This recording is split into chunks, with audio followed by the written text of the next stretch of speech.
자식에게 절대 말해서는 안 되는 나의 비상금 액수, 침묵이 지키는 노후, 말이 무너뜨린 가정. 아버님, 어머님, 오늘도 하루가 저물어가는 이 시간에 이 영상을 찾아주신 여러분께 진심으로 감사드립니다. 잠깐 눈을 감고 떠올려 보시겠습니까? 오늘 하루 동안 자식 생각을 몇 번이나 하셨습니까? 아침에 눈을 뜨자마자 큰아이가 요즘 잘 지내는지 걱정되셨습니까? 밥을 드시면서 손주 녀석 키가 또 자랐을까 궁금하지 않으셨습니까? 아마 하루에도 수십 번 자식 걱정으로 가슴이 저려 오셨을 것입니다. 그것이 부모의 마음이니까요. 그런데 저는 오늘 그 따뜻한 마음에 아주 차가운 현실 한 가지를 정중히 말씀드리고자 합니다. 지금 여러분의 통장 잔고를 장롱 깊숙이 숨겨두신 봉투 속 현금 액수를 혹은 보험 해약 환급금이나 적금 만기 금액을 자식들이 알고 있습니까? 우리 애들은 달라요. 부모 돈에 욕심부릴 애들이 아니에요. 이렇게 말씀하시는 분 분명 계실 것입니다. 저도 그 말씀이 진심이라는 것을 압니다. 여러분의 자녀들이 나쁜 사람이라는 뜻이 아닙니다. 세상에 처음부터 부모 돈을 노리고 태어나는 자식은 없습니다. 문제는 사람이 아니라 상황입니다. 상황이 사람을 바꿉니다.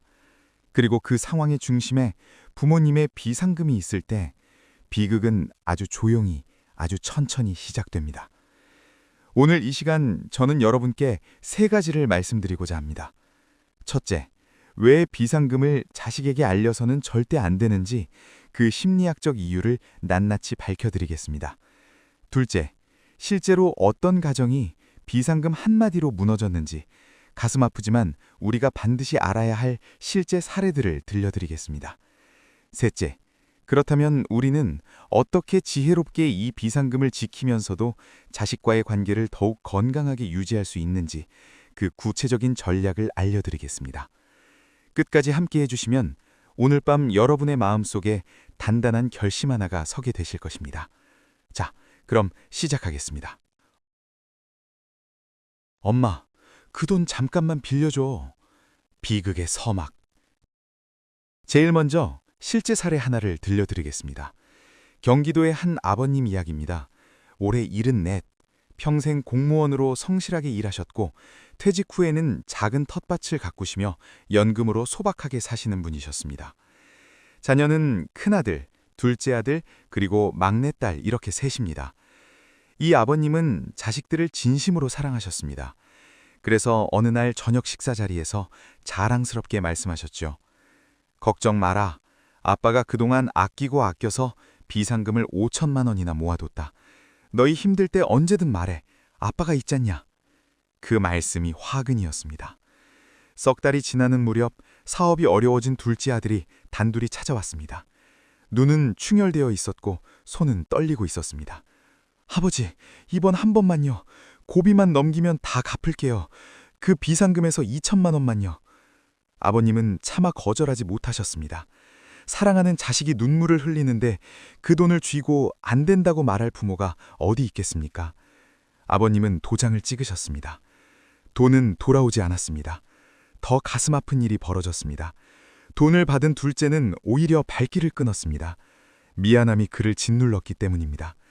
얼굴을 못 들겠다며 명절에도 오지 않았습니다. 그러자 이번엔 큰아들과 막내딸이 아버님을 찾아왔습니다. 아버지, 왜 우리한텐 그런 말씀을 안 하셨어요? 형만 도와주시고 저희는요? 아버님은 말문이 막히셨습니다. 형평성 논란이 불거졌고 형제 간에 금이 가기 시작했습니다. 큰아들은 그럼 저도 1천만 원만요. 막내딸은 아이 학원비 명목으로 손을 내밀었습니다. 결국 5천만 원 비상금은 2년도 채 안 되어 바닥이 났습니다. 남은 건 형제 간의 앙금, 아버님을 향한 원망, 그리고 텅 빈 통장뿐이었습니다. 지금 이 아버님은 연금 80만 원으로 홀로 사십니다. 자식들 눈치가 보여 아픈 다리도 제대로 고치지 못하고 계십니다. 여러분, 이 이야기를 들으시고 어떤 생각이 드십니까? 내 자식은 그러지 않을 것이라고 확신하십니까? 저는 그 확신을 꺾으려는 것이 아닙니다. 다만 말씀드리고 싶은 것은 이 아버님도 처음엔 그렇게 확신하셨다는 점입니다. 사랑했기에 믿었고 믿었기에 말했고 말했기에 잃었습니다. 비상금은 자식에게 공개되는 순간 부모의 비상금이 아니라 자식들이 언제든 꺼냈을 수 있는 공동금고로 인식이 바뀝니다. 이것이 인간 심리의 냉정한 현실입니다. 다른 얼굴들, 반면교사가 되어준 3가지 사례. 이번에는 조금 더 다양한 사례들을 살펴보겠습니다. 각각의 이야기는 방식은 달랐지만 결과는 놀라울 만큼 닮아 있습니다. 첫 번째 이야기. 어머니, 그 아파트 담보로 잠깐만요. 서울 외곽에 사시는 72살 최 여사님의 이야기입니다. 남편을 일찍 여위고 혼자서 2 자녀를 키워내신 분이셨습니다.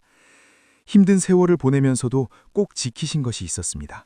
바로 자신의 아파트였습니다. 이 아파트 한 채가 당신의 전부였고 자식들도 그 사실을 알고 있었습니다. 큰딸이 결혼하면서 사위가 사업을 시작했습니다. 처음엔 잘 나가는 것 같았습니다. 그런데 2년 만에 위기가 왔습니다. 딸이 어머님을 찾아왔습니다. 엄마, 아파트 담보로 대출만 좀 받아줘. 6개월 후에 무조건 갚는다고. 엄마가 안 해주면 우리 집 망해. 최 여사님은 사흘을 고민하셨습니다. 그리고 결국 도장을 찍으셨습니다. 내 자식이 망하는데 어떻게 외면하냐는 마음으로. 6개월이 지났습니다. 사위의 사업은 결국 폐업했습니다. 대출금 8천만 원이 그대로 최 여사님의 빚이 되었습니다. 아파트는 경매에 넘어갔고 지금 최 여사님은 임대 아파트에서 기초연금으로 생활하십니다. 딸 부부는 지방으로 이사를 갔습니다. 이 이야기에서 우리는 중요한 교훈 하나를 얻습니다. 자식의 문제를 부모가 대신 해결해 줄 때 그것이 진정한 도움이 되는 경우가 생각보다 많지 않다는 것입니다. 사업 실패는 자본이 부족해서만 일어나지 않습니다. 경험이, 판단이, 전략이 문제일 때가 훨씬 더 많습니다. 돈은 임시 방편이 될 수 있어도 근본 해결책이 되지 않습니다. 반면 부모님의 노후는 그 돈 한 번에 영영 무너질 수 있습니다. 2번째 이야기. 아버지, 그 비상금 제가 잘 굴려드릴게요. 2번째 사례는 조금 다른 방식의 비극입니다. 부산에 사시는 박 어르신은 자녀 중 막내 아들이 금융업에 종사한다는 사실이 늘 자랑스러우셨습니다. 어느 날 막내가 찾아와 말했습니다.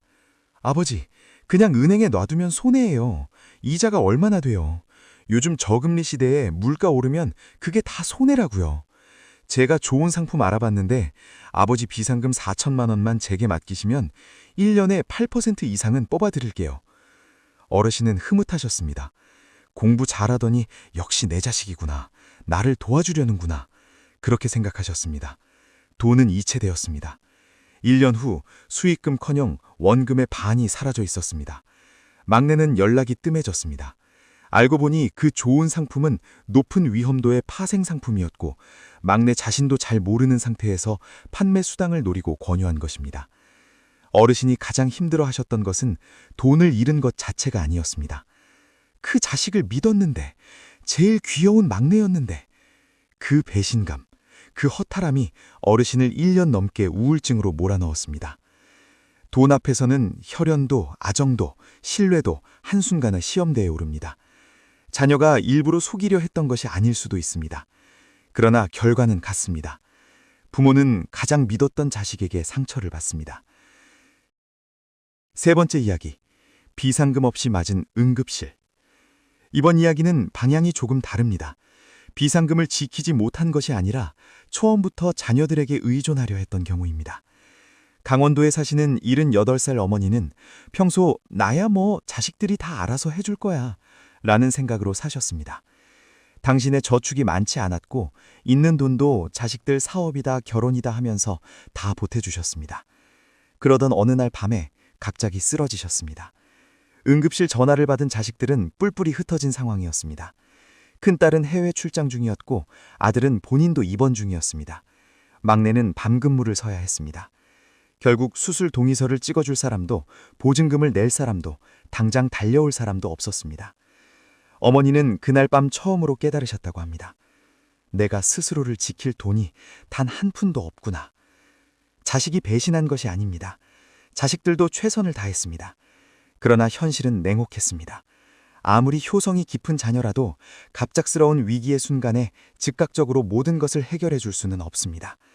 그 빈틈을 채워주는 것이 바로 나만의 비상금입니다.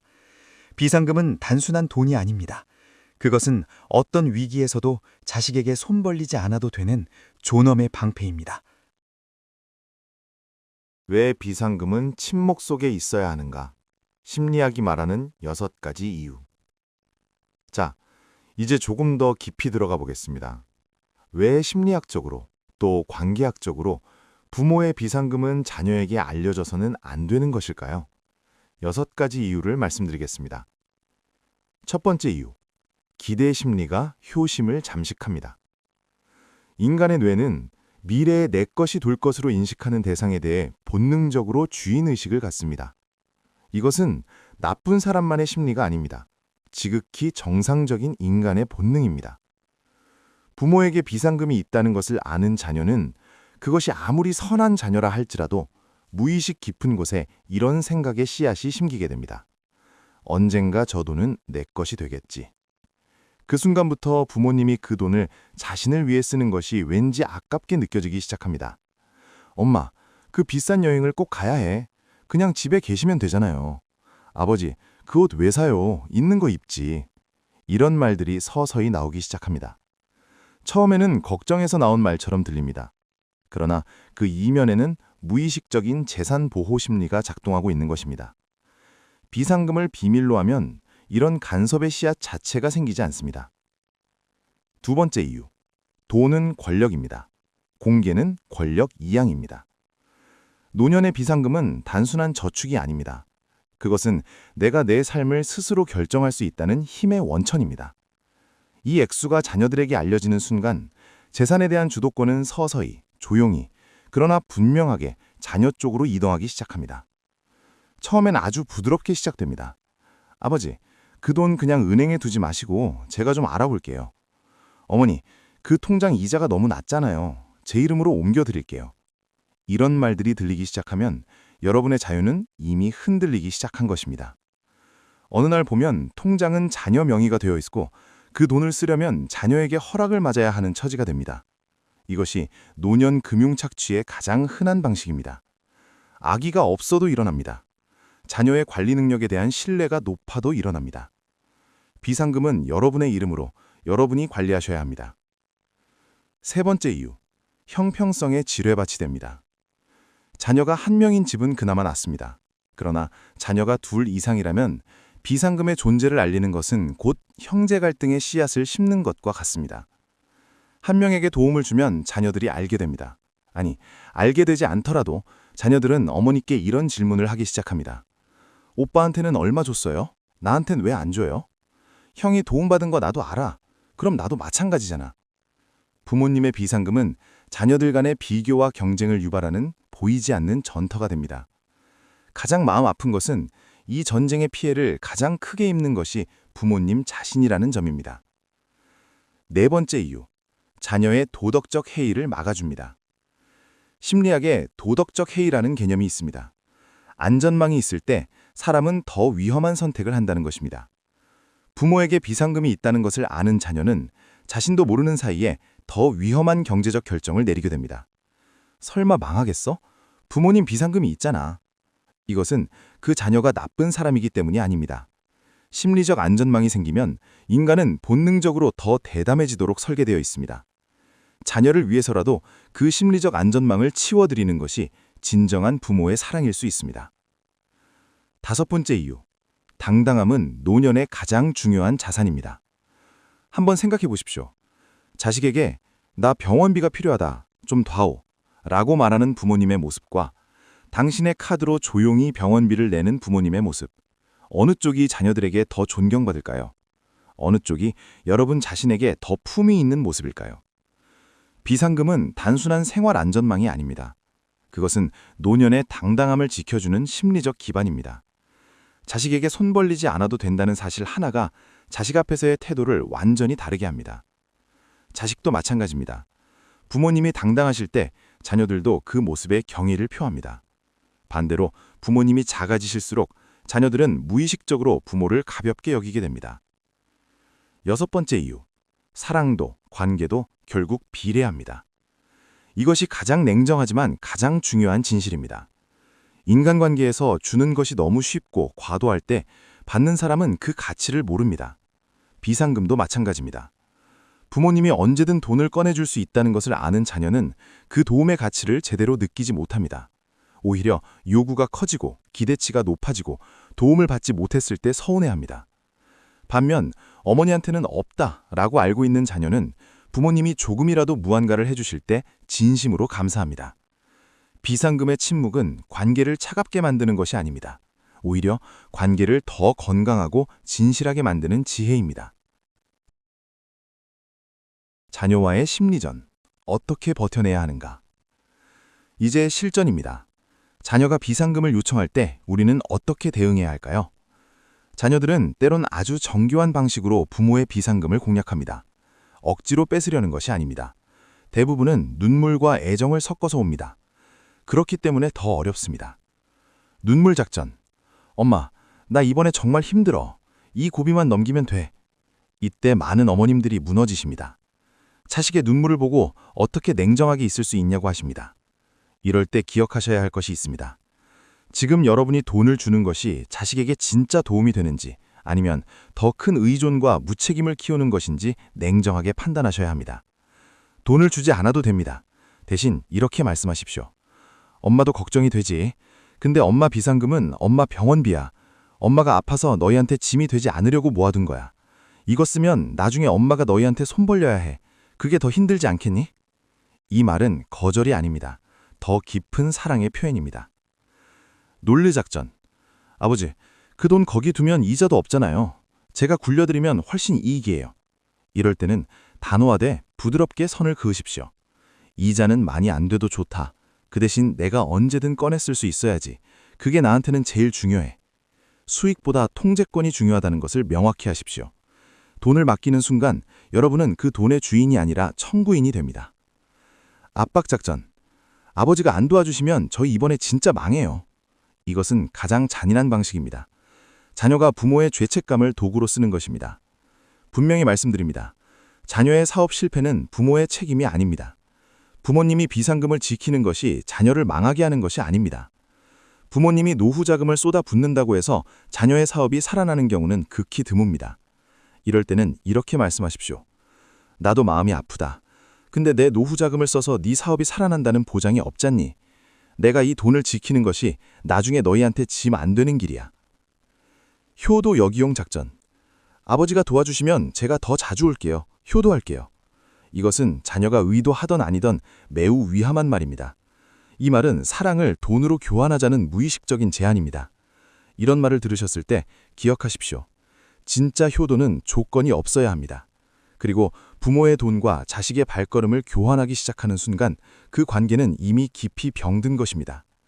단호하게 말씀하십시오. 자주 오는 게 좋지. 근데 그건 돈 때문에 오는 게 아니라 보고 싶어서 와야지. 엄마 돈이랑 네 발걸음을 섞지 마라. 비상금을 지키는 3단계 실전 전략. 이제 마지막으로 비상금을 지혜롭게 지켜내는 구체적인 방법을 말씀드리겠습니다. 1단계. 엄살은 전략입니다. 정보 차단의 기술. 자녀들이 모였을 때 재산 이야기가 나온다면 이렇게 하십시오. 에이, 나야 뭐 연금으로 겨우 먹고 살지. 비상금 같은 거 없어. 이것은 거짓말이 아닙니다. 생존을 위한 지혜입니다. 돈이 있다는 소문은 삽시간에 퍼집니다. 며느리가 알게 되고 사위가 알게 되고 어느새 자녀의 주변 친구들까지 알게 됩니다. 비상금의 존재는 오직 여러분만 아시면 됩니다. 2단계. 통장은 분리하십시오. 생활비 통장과 비상금 통장을 반드시 분리하십시오. 생활비 통장은 자녀들이 알아도 됩니다. 연금이 들어오고 소비가 이루어지는 곳이니까요. 그러나 비상금 통장은 아무도 모르는 금융기관에 아무도 모르는 이름으로 별도로 관리하십시오. 이름 모를 저축은행, 협동조합, 신용협동조합, 자녀들이 잘 모르는 곳에 조용히 두십시오. 3단계. 나를 위해 먼저 쓰십시오. 비상금은 죽어서 남기는 분이 아닙니다. 여러분이 살아계실 때 건강을 위해 쓰십시오. 좋은 것을 드시고 하고 싶은 여행을 하십시오. 오래된 친구를 만나 밥 한 끼 대접하십시오. 부모님이 품위 있게, 건강하게, 당당하게 사시는 모습, 그 자체가 자녀에게 줄 수 있는 가장 큰 안도감이자 유산입니다. 내 주머니에 10,000원짜리 한 장이 있어야 손주 녀석 재롱도 더 예뻐 보인다. 이 말이 왜 진리인지 이제 충분히 이해가 되시죠? 아버님, 어머님, 침묵은 가장 깊은 사랑입니다. 사랑하는 아버님, 어머님, 비상금을 숨기는 것이 자식을 불신해서라고 자책하지 마십시오. 오히려 그것은 자식을 유혹에 빠지지 않게 하는 부모의 가장 깊고 지혜로운 배려입니다. 자녀에게는 돈보다 부모님의 당당한 모습이 훨씬 더 필요합니다. 여러분이 끝까지 당당하게 서 계실 때 자녀들은 비로소 부모님의 존재 자체가 얼마나 소중한지를 깨닫게 됩니다. 오늘 들려드린 이야기들이 여러분의 가슴을 무겁게 했을지도 모릅니다. 그러나 그것은 여러분을 지키기 위한 이야기들이었습니다. 오늘 밤 여러분의 비상금이 어디에 있는지 조용히 확인하십시오. 그리고 그 숫자는 오직 여러분과 또 여러분을 창조하신 하나님만 아는 비밀로 간직하시길 바랍니다. 그 비밀이 여러분과 자녀들의 관계를 더욱 건강하고 더욱 아름답고 더욱 오래 지켜줄 것입니다. 여러분의 품격 있는 노후를 온 마음으로 응원합니다. 오늘도 정말 수고 많으셨습니다. 편안하고 따뜻한 밤 되십시오.